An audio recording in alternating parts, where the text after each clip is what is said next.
Welcome to Rizvi's e-learning channel.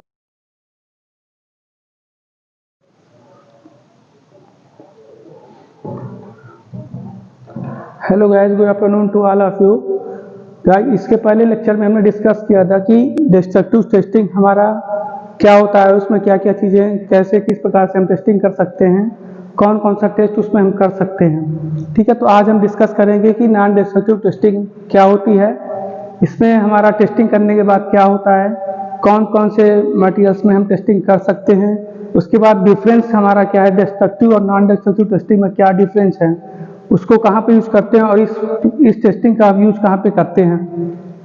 तो guys यहाँ पे हम देखते हैं कि एक प्रकार से जो नॉन डिस्ट्रक्टिव टेस्टिंग है ये भी हमारा एक प्रकार से इंस्पेक्टिंग किसी भी मटेरियल्स का इंस्पेक्शन करने का एक तरीका है जिसमें कि यहाँ पे हमने देखा प्रोसेस ऑफ इंस्पेक्टिंग टेस्टिंग और इवैल्यूएटिंग मटेरियल्स। एक प्रकार से जो भी मटेरियल्स हैं उनका इंस्पेक्टिंग करने का एक तरीका है, मीन्स कि उसमें टेस्टिंग करने का भी एक तरीका है, जो कि किसी भी मटेरियल्स को उसमें हम उसके कैरेक्टरिस्टिक्स में जो डिसकंटिन्यूटीज है उसको फाइंड आउट करने के लिए हम क्या करते हैं, टेस्ट करते हैं, इंस्पेक्शन करते हैं किसी भी मटेरियल्स का और टेस्टिंग करते हैं। ठीक है, उसमें डिसकंटिन्यूटीज हैं, उसमें क्रैक्स है, उसमें फ्रैक्चर्स हैं, इन सारी चीज़ों का हम क्या करते हैं, टेस्ट करने के लिए हम क्या करते हैं, नॉन डिस्ट्रक्टिव टेस्टिंग मेथड का यूज करते हैं टेस्ट करने के लिए। एक्चुअली इसमें सबसे पहली बात ये होती है कि जो हमारा नॉन डिस्ट्रक्टिव टेस्टिंग है उसमें टेस्ट करने के बाद जो हमारा स्पेसिमेन होता है, जो वर्कपीस होता है, जो कंपोनेंट्स होते हैं वो डैमेज नहीं होते हैं। विदाउट डैमेज इसमें हम क्या करते हैं, टेस्टिंग कर सकते हैं।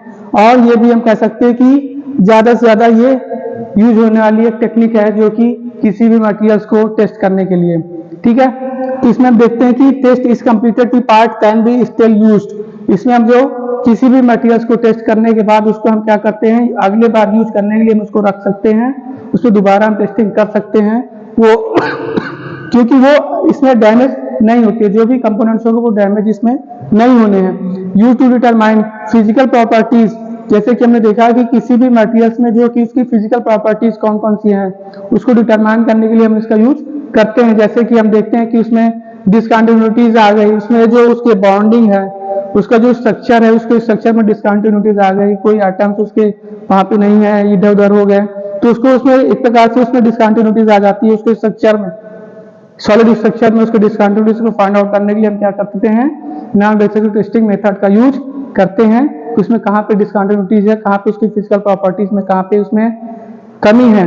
ठीक है, उसके लिए हम यहाँ पे क्या करते हैं, एनडीटी मेथड का यूज करते हैं। फिर इम्पैक्ट रेजिस्टेंस, उसके अंदर जो उसका जो स्ट्रक्चर है, जो अंदर का जो उसका किसी भी मटेरियल्स का अंदर का जो, जैसे कि मान लो कि हमारे हाथ में एक मटेरियल है, अब इसके अंदर जो ये तो एक्चुअली सॉलिड है, अब ये सॉलिड है तो इसके अंदर मटेरियल्स में कहीं पे देखते हैं आप, कहीं पे ब्लो होल्स है या फिर इसमें फ्रैक्चर्स है या फिर इसमें क्रैक्स आ गए हैं, तो उसके फिजिकल प्रॉपर्टीज में उसमें कुछ ना कुछ चेंजेस हुआ होता है, तो इसको पता लगाने में हम क्या करते हैं, एनडीटी टेस्टिंग मेथड का यूज करते हैं।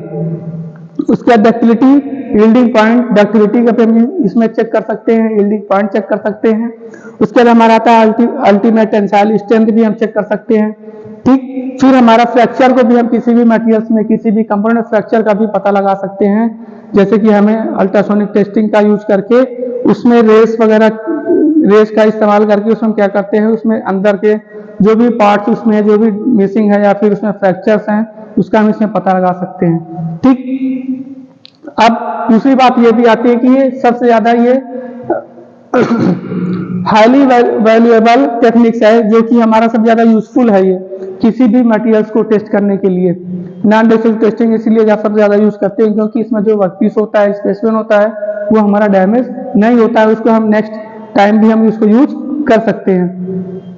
दूसरी चीज आती है कि हमारा ये जो नॉन डिस्ट्रक्टिव टेस्टिंग है, सबसे पहले किसी भी मटेरियल्स का इंस्पेक्शन करने के लिए यूज कर सकते हैं, उसमें टेस्टिंग करने का यूज कर सकते हैं। उसके बाद उसका हम क्या करते हैं, इवैल्यूएटिंग, किसी भी मटेरियल्स का इवैल्यूएटिंग कर सकते हैं। इवैल्यूएटिंग मींस कि उसकी फिजिकल प्रॉपर्टीज है, उसमें कौन कौन सी प्रॉपर्टीज है, या फिजिकल प्रॉपर्टीज में क्या चेंजेस हैं, कहीं पे डैमेज है, कहीं पे फ्रैक्चर है या ब्लो होल्स है, इन सारी चीजों का हम पता लगा सकते हैं इस टेस्टिंग की सहायता से। ठीक है, दूसरी बात आती है कि advantage ensure the integrity and reliability of a product. ये किसी भी प्रोडक्ट के रिलायबिलिटी और इंटीग्रिटी का भी पता लगा सकते हैं इससे। उसके बाद हमारा आता है time money saving because there are the fast process, क्योंकि इसमें सबसे ज्यादा क्या होता है, इसका एडवांटेज ये है कि इसमें टाइम और कॉस्ट, इसमें जो कॉस्टली, जो इसके पहले जो डेस्ट्रक्टिव टेस्टिंग क्या होता है वो कॉस्टली ज्यादा होता था, उसमें टाइम भी ज्यादा कंज्यूम होता था, लेकिन इसमें ऐसा कुछ भी नहीं है, इसमें टाइम कम लगता है क्योंकि बहुत ज्यादा ये फास्ट प्रोसेस होता है। ठीक, उसके बाद इसमें पैसे का खर्च भी कम होता है। फिर हाई कस्टमर सेटिस्फेक्शन, इस टेस्टिंग की वजह से जो भी सेटिस्फेक्शन पॉइंट जो होता है वो हमारा सबसे अच्छा होता है कि इसमें जो कस्टमर जो होते हैं हमारे, जो भी किसी भी मशीन का, किसी भी मटेरियल्स का यूज कर रहे होते हैं, वो इसमें ज्यादा ज्यादा सेटिस्फाई होते हैं आपका टेस्टिंग।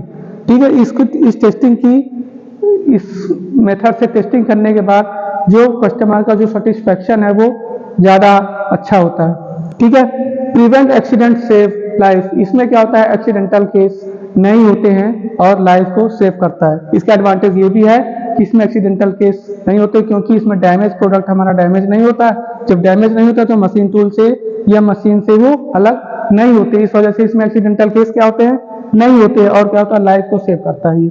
ठीक है, production inspection and labour cost reduce, इसमें जो प्रोडक्शन और इंस्पेक्शन और उसके बाद जो लेबर कास्ट है वो क्या होता है, कम होते हैं as compare of destructive testing. Destructive testing के कंपैरिजन में नॉन डिस्ट्रक्टिव टेस्टिंग में जो लेबर चार्जेस है, इंस्पेक्शन और कॉस्टली जो होता है वो बहुत कम होता है। इजी मटेरियल हैंडलिंग, इस प्रोसेस में, इस टेक्निक्स में हमारा जो किसी भी मटेरियल्स को हैंडलिंग करने का जो मेथड होता है बहुत इजी होता है। किसी भी मटेरियल्स को, किसी भी वर्कपीस को, किसी भी कंपोनेंट को आसानी से हम पकड़ सकते हैं, हैंडल कर सकते हैं। ठीक है गाइस, तो आगे हम इसमें डिस्कस करते हैं लिमिटेशन, फिर इसके बाद इसका एप्लीकेशन का यूज कहाँ पे, इसका एप्लीकेशन कहाँ पे इसका हम यूज कर सकते हैं, कहाँ पे इसका, इस टेक्निक्स का यूज कर सकते हैं। आगे हम इसके बाद बताएंगे लिमिटेशन के बारे में। ठीक है, तो आज गाइस हम ये देखते हैं कि नॉन डिस्ट्रक्टिव टेस्टिंग, उसके बाद उसका एडवांटेज, ये सारी चीजें हमने डिस्कस कर दी। आगे हमारा आएगा लिमिटेशन, उसके बाद हमारा आता है एप्लीकेशन। ठीक है, ओके, थैंक यू।